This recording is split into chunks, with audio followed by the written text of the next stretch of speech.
আজকে মোহাম্মদ ইউনূস হাতে পায়ে ধরছে ভারতের। অপদার্থ মোহাম্মদ ইউনূস, যিনি সব পারবেন। বাংলাদেশের সঙ্গে যুদ্ধ ভারতের কাছে তো কয়েক মিনিটেই ফয়সলা হয়ে যাবে।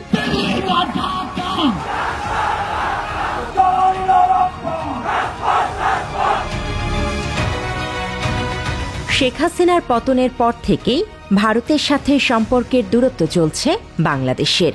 দুই দেশের সম্পর্কের এই টানাপোড়েনের মধ্যেই গত 4 এপ্রিল ভারতের প্রধানমন্ত্রী নরেন্দ্র মোদীর সাথে বৈঠকে বসেন প্রধান উপদেষ্টা অধ্যাপক মোহাম্মদ ইউনূস।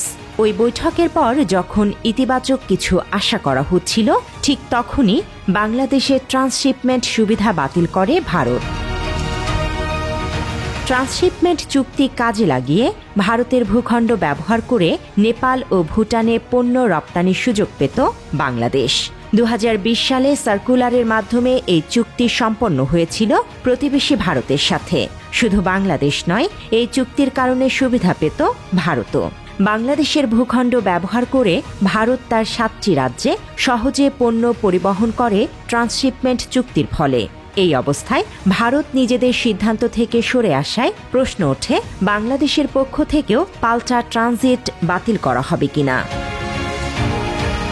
তবে বাংলাদেশের পক্ষ থেকে চুক্তি বাতিলের সিদ্ধান্ত নেওয়া না হলেও নিজস্ব সক্ষমতার ওপর জোর দেন বাণিজ্য উপদেষ্টা শেখ বশিরউদ্দিন।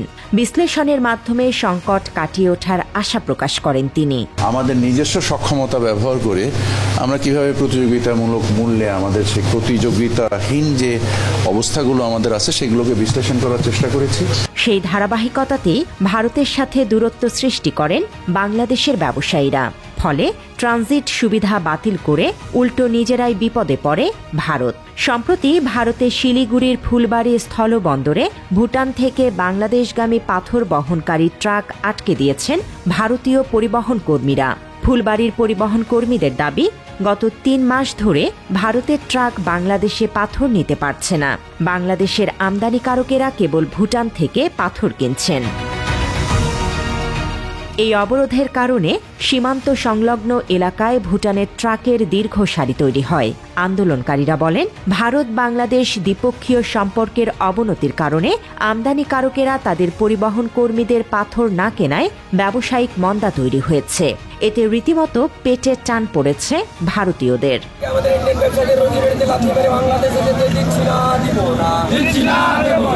মাত্র 30% টাকায় জমির মালিক হয়ে নতুন বাংলাদেশের গড়ে তোলার স্বপ্ন দেখা বাংলা বসতি। বাংলাদেশ যদি ভারতের ট্রাক চালকদের পাথর রপ্তানির অনুমতি না দেয়, তাহলে ভুটান থেকে কোনো ট্রাক ফুলবাড়ি দিয়ে তাদের সীমান্ত অতিক্রম করতে পারবে না বলেও হুমকি দেন ভারতীয়রা। মূলত মুখে হুমকি দিলেও বাস্তবে না খেয়ে মরার ভয় থেকে এই সস্তা মাস্তানি করে তারা।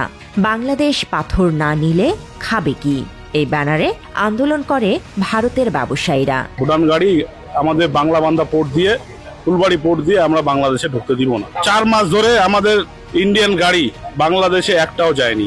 ভুটান গাড়ি প্রত্যেক দিন 200-250 করে বাংলাদেশে যাওয়ার কারণে নিজেদের পেটে খাবার জোগাড়ের ব্যবস্থা না করা পর্যন্ত সীমান্তে থেমে থেমে অবরোধ চালিয়ে যাওয়ার কথা জানান ভারতীয় ব্যবসায়ী।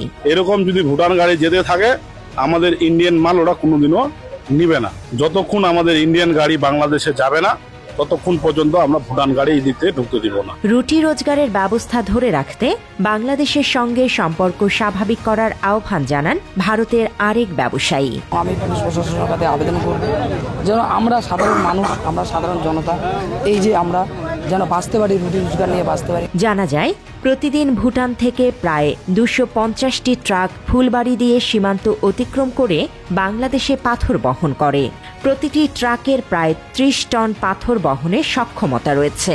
ভারতীয় ব্যবসায়ীদের গোয়ার্তমিতে ভুটানের বহু পণ্যবাহী ট্রাক আটকা পড়েছে সীমান্তে।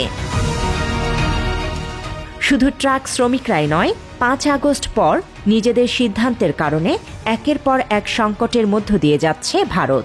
হাসিনার পতনের পর বাংলাদেশে আলু পেঁয়াজ রপ্তানি বন্ধ করে চাপে ফেলার হুমকি দেন ভারতের ক্ষমতাসীন রাজনৈতিক দল বিজেপির নেতা শুভেন্দু অধিকারী। ওই বক্তব্যের পর আলু পেঁয়াজ বিক্রি করতে না পেরে পাল্টা চাপ বাড়ে ভারতের। রীতিমতো রাস্তায় পৌঁছতে দেখা যায় ভারতের আলু পেঁয়াজ। লাগাতার বন্ধ করে ওদের আলু পেঁয়াজ কি করে খায় আমরা সেটা দেখিয়ে দেব। একইভাবে চিকিৎসা এবং পর্যটক ভিসা বন্ধ করেও বিপদে পড়েছে ভারত। বাংলাদেশি পর্যটক হারিয়ে পাগল প্রায় হয়ে ওঠে সেখানকার ব্যবসায়ীরা। ক্ষতির মুখে পড়েছে দেশটির চিকিৎসা খাত।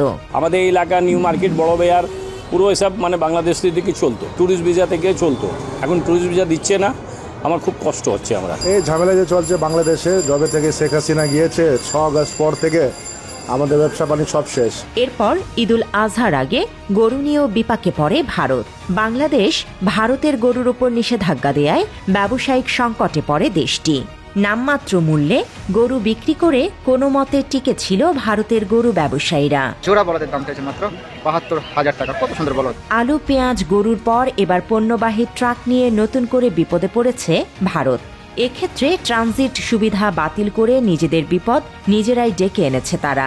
৫ আগস্ট পর ভারতের কোনো সিদ্ধান্তে এখন পর্যন্ত পস্তায়নি বাংলাদেশ, কারণ ভারত নিজেদের মতো করে সিদ্ধান্ত নিয়েছে আর বাংলাদেশ হেঁটেছে বিকল্প পথে। ফলে বাংলাদেশের সঙ্গে পেরে উঠতে না পেরে নিজেদের পায়ে বারবার নিজেরাই কুড়াল মেরে যাচ্ছে ভারত। জান্নাতুল ফেরদৌস, বাংলা এডিশন।